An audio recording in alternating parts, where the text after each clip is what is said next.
Надеюсь, я не опозорюсь перед вами. Нужно ниже ушко сделать и прижимаем.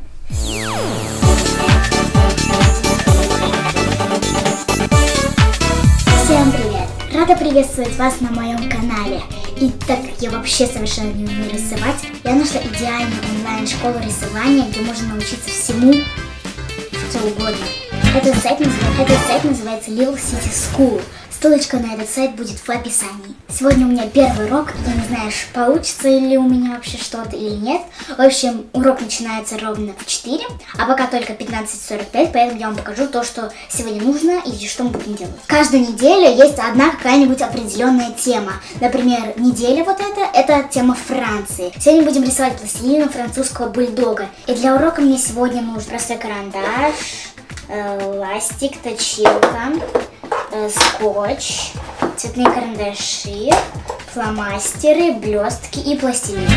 И сейчас мы уже будем включать урок. Не знаю, что у меня получится. В общем, результат вы увидите в конце видео. Вот я уже зашла на свой сайт, свой личный кабинет. Уроки, за которые я оплатила, это активные уроки. В четверг я не покупала занятия, потому что мне некогда, и мы уезжаем. В пятницу мы будем рисовать персонажей, любого персонажа, например, какого-нибудь животного. В субботу Zen Art, это получается такая, рисовать такими узорами красивыми.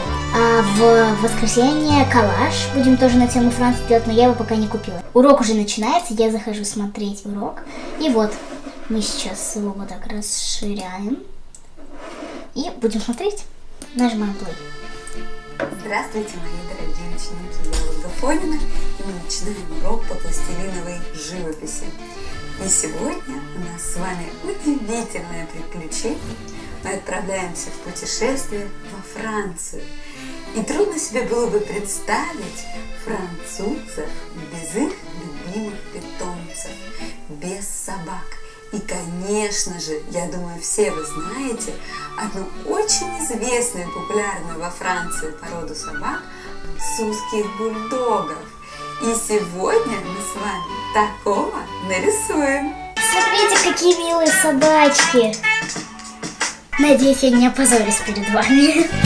Пробую рисовать голову.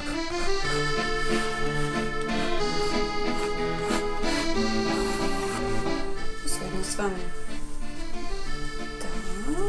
чуть-чуть нужно ниже ушко сделать. Здесь у меня ушки чуть-чуть попроще, другой формы. Вы тоже можете сделать просто таким треугольничком, как вам больше.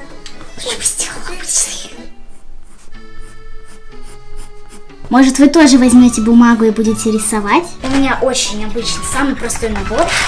Вот он. Вот сейчас я смешаю вот этот обычный бледно-розовый с таким более темным, чтобы он, не такой скучный цвет казался.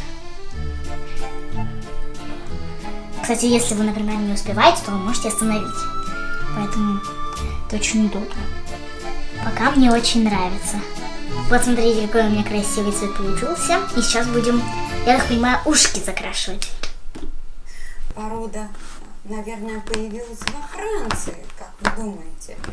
Но на самом деле есть настоящий спор между англичанами и французами. Когда небольшая площадь, когда колбаска нужна тоненькая, маленькая и достаточно... Вот такие уши у меня получились. Посмотрите, что в итоге получается. Очень даже пригодился. Симметрично на голове. И прижимаем. Видите? Кружочки. Верхняя часть мордочки по центру. А вот эта часть горошек. Наш французский бульдог стал настоящим французом. Сделала я полосатый шарфик, сейчас его раскрашиваю. И до скорых встреч. Пока-пока. Вот что у меня получилось. Как вам? Мне нравится. А в комментариях оцените мою работу от 1 до 10. Ставьте лайки, подписывайтесь на мой канал. Пока-пока!